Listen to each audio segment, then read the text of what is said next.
Good day mga katugaran, sa wakas ato nagyong masugdag patrabaho ang atong mga kulungan diri sa likod ug kadtong mga dagkong breeding pen nga akong ipabuhat.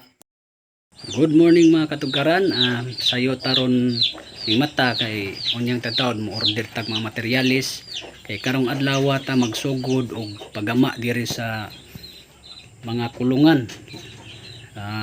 Kini pong mga breeding pen diri nga ako ang ipabuhat karong adlaw pasugdan akong trabaho para mahuman ni karon nga semana mga katugaran nya mo order ko ron, mabiyahe ko ron dito sa silingan nga barangay kay mag-order ko og mga materyales para ani na uban ko ninyo mga katugaran.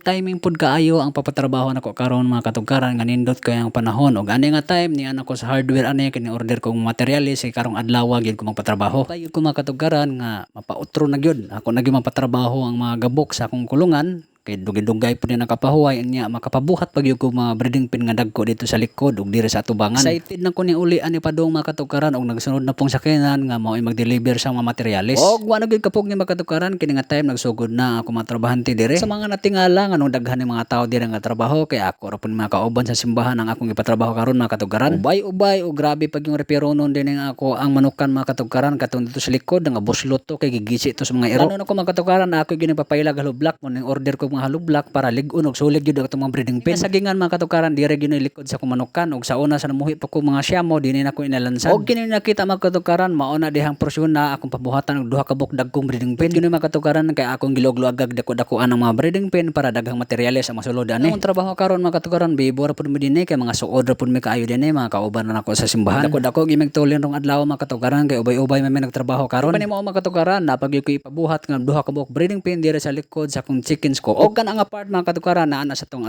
sa akong manukan kay kana ibabaw mga kulungan pud na ako nang gipalasyuhan mga katukaran kay ako din itambak dire sulod sa akong mga kulungan sa akong mga manok. Duro na pud akong gipasulod diha mga katukaran diha sa akong mga kulungan sa akong mga manok kay siya ra mo arang ang uban dagko man nya siya pabor niya kay gamay-gamay man siya may akong gipatampir sa mga yuta nga akong gisulod dire sa akong mga kulungan sa akong mga manok. Ada pi breeding pen tulo ka buok dire sa sulod mga katukaran ako pud gipaayo karon dapit nga porsyon bitaw nga mga sin nga gipanggisi sa akong mga iro. Ayang pud kaayo mga katukaran kun dili na ko ayohon masudlan magipon mga piso diri dapit. Kana nakita niyo mga katukaran mao nagdangagisi nga sin diri likod sa akong manukan nya amo na nadingdingan pud og mga sin mga katukaran. Kana nakita niyo mga katukaran ang uban ng makaigsunan di ay naghalo pud og semento og balas kay ako pud na ipasemento dito sa likod nga bahin sa akong manukan ug ako pong ipapatuwi. Dirang kay sa patuwi ni mga katukaran og ipasemento sa likod mismo gyud sulod sa akong manukan ako gyud papuluringan gyud mga katukaran nga diri sa atong mga gianan dili na lapok kay ano gisemento man nya mismo pud diri sa sulod sa atong manukan gisemento na pud gipuluringan nya dili lang gid siya maglapok kung magulan-ulan. Ang nakita mga katukaran mismo na sulod sa ako ang manukan nga akong gipapuringan ni Papa ug ni Kuya Alex nya nindot na lang taon mga katukaran nga nasemento na hapsay na. Di na ta ko to mga katukaran, salamat sa pagtanaw sa akong video.